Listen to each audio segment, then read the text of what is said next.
Assalamualaikum warahmatullahi wabarakatuh. Selamat pagi, siang, sore, dan malam untuk kita yang nonton video kali ini.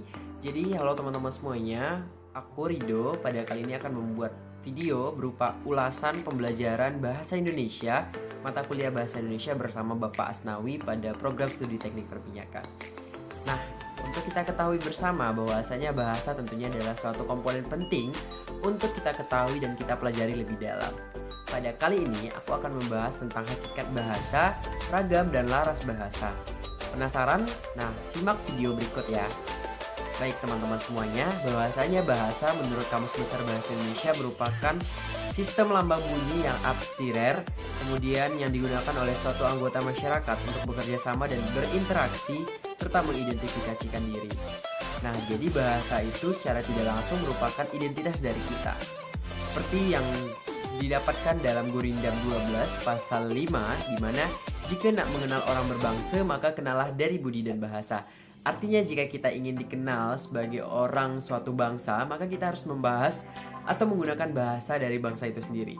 Contohnya kita ingin dikenal sebagai bangsa Indonesia, tentunya kita harus menggunakan bahasa Indonesia yang baik dan benar. Nah, tentunya kita penasaran nih, bagaimana sih sebenarnya bahasa itu bisa terbentuk? Bagaimana bahasa itu bisa ada dan lain sebagainya?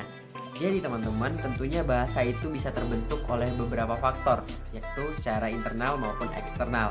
Perlu diketahui bahwasanya menurut penelitian di dunia ada sekitar 7.000 bahasa yang digunakan, di mana bahasa yang paling banyak digunakan itu adalah bahasa Mandarin, disusul dengan bahasa Prancis, Spanyol, Portugis, dan lain sebagainya.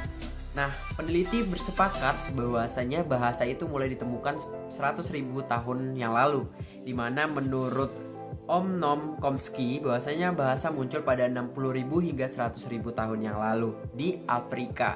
Nah, bahasa ini sendiri merupakan sebuah unsur budaya yang ada pada setiap peradaban.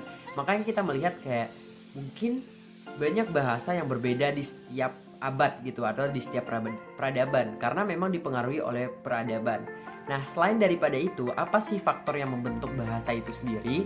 Nah, faktor yang membentuk bahasa itu sendiri ada 3.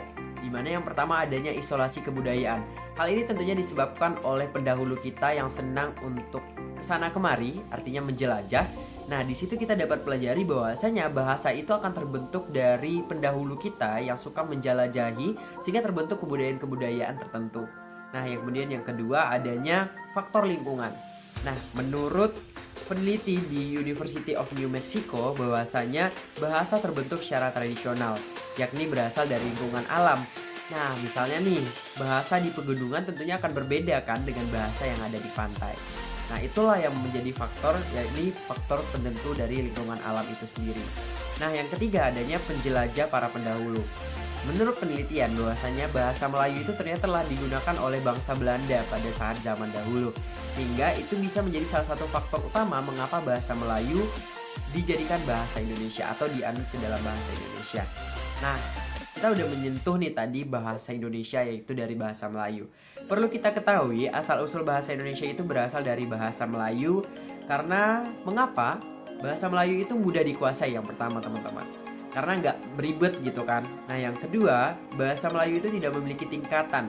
Dan yang ketiga adalah bisa dijadikan sebagai bahasa kebudayaan. Nah, kemudian dari mana sih mulanya bahasa Melayu atau bahasa Indonesia itu diciptakan? Seperti yang kita ketahui, ada yang namanya Kongres Pemuda atau yang kita kenal dengan Sumpah Pemuda tahun 1928. Ini salah satu tonggak utama berdirinya bahasa Indonesia, di mana pada kongres inilah bahasa Indonesia dikukuhkan sebagai bahasa nasional. Dan sedangkan bahasa Indonesia sebagai bahasa negara baru dikukuhkan pada tanggal 18 Agustus 1945, di mana pada saat itu Undang-Undang Dasar Negara Republik Indonesia tahun 1945 baru disahkan. Dan juga terdapat pada pasal 36 bahwasanya bahasa negara adalah bahasa Indonesia. Kemudian aku penasaran nih, aku juga ya, dan teman-teman mungkin juga penasaran.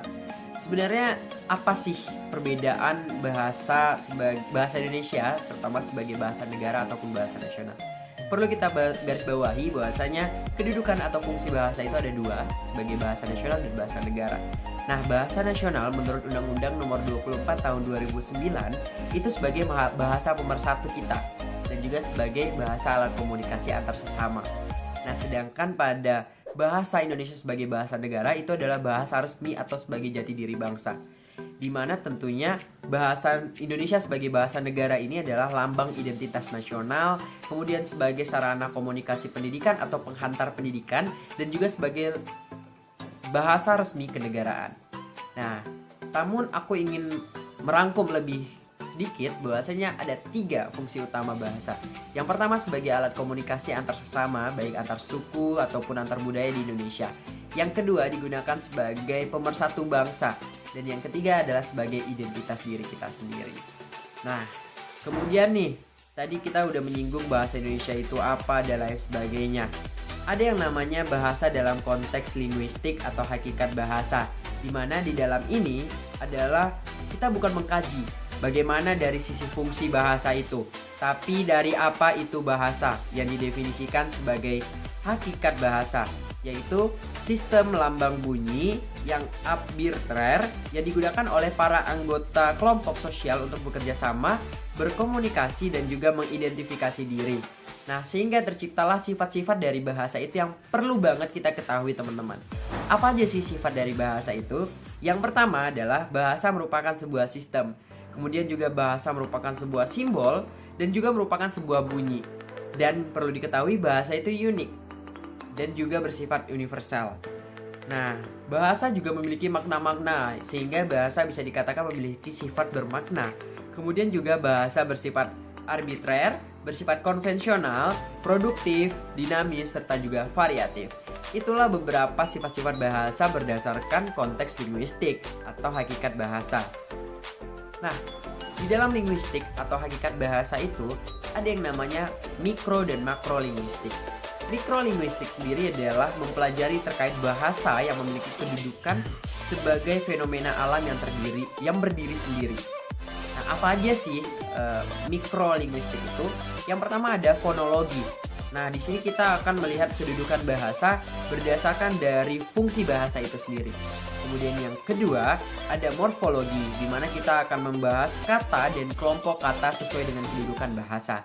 Dan yang ketiga itu ada semantik, yakni makna dari bahasa itu. Sebenarnya apa sih makna dari kedudukan bahasa? Itu akan dibahas dalam semantik ini. Sedangkan yang keempat itu ada sintaktis, di mana membahas tentang satuan-satuan kata dengan kata lainnya. Nah, inilah mikrolinguistik, di mana bahasa yang memiliki kedudukan sebagai fenomena alam yang berdiri sendiri. Nah, kemudian tadi kita udah membahas tentang mikro. Sekarang kita akan membahas tentang makro. Nah, makro ini sendiri merupakan mempelajari hubungan bahasa dengan faktor di luar bahasa itu sendiri, atau bisa dibilang faktor eksternal.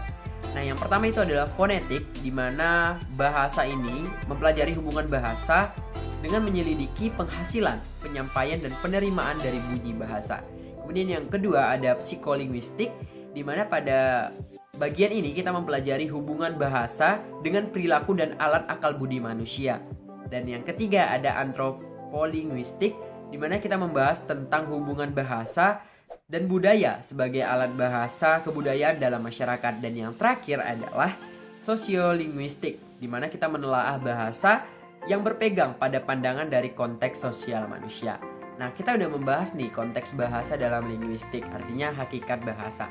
Sekarang kita akan membahas ragam bahasa atau laras bahasa, yakni ragam bahasa yang digunakan untuk tujuan atau konteks sosial tertentu. Jadi ada 5 nih teman-teman yang perlu kita ketahui. Yang pertama adalah ragam beku, suasana yang biasa digunakan atau suasana hikmat. Nah, bahasa yang digunakan pada suasana hikmat, contohnya pada kitab suci. Kemudian yang kedua ada ragam resmi, di mana untuk mengkomunikasikan secara resmi seperti pidato negara ataupun bahasa resmi suatu negara. Dan yang ketiga ada ragam konsultatif, nah di mana digunakan dalam pembicaraan terpusat seperti di kantor, di sekolah maupun lembaga-lembaga lainnya. Dan yang keempat ada ragam santai, di mana ini biasa digunakan untuk kita berinteraksi secara lebih atau mungkin berinteraksi dalam suatu kelompok yang bersifat tidak formal. Dan yang terakhir ada yang namanya ragam akrab. Nah, ini lebih kayak kemampuan kita berkomunikasi secara interpersonal atau komunikasi satu dengan orang lain. Nah, itu disebut dengan ragam akrab. Nah, itulah teman-teman beberapa ulasan yang bisa aku berikan terkait pembelajaran bahasa Indonesia bersama dosen mata kuliah bahasa Indonesia, program studi teknik perminyakan, Fakultas Teknik Universitas Islam Riau. aku berpesan kepada kita semua untuk lebih mengutamakan bahasa Indonesia, melestarikan bahasa daerah, dan menguasai bahasa asing sesuai dengan Trigatra Bangun Bahasa demi mewujudkan program pemerintah pada tahun 2045 untuk menginternasionalisasikan bahasa Indonesia menuju generasi emas 2045. Sampai jumpa Sobat Bahasa.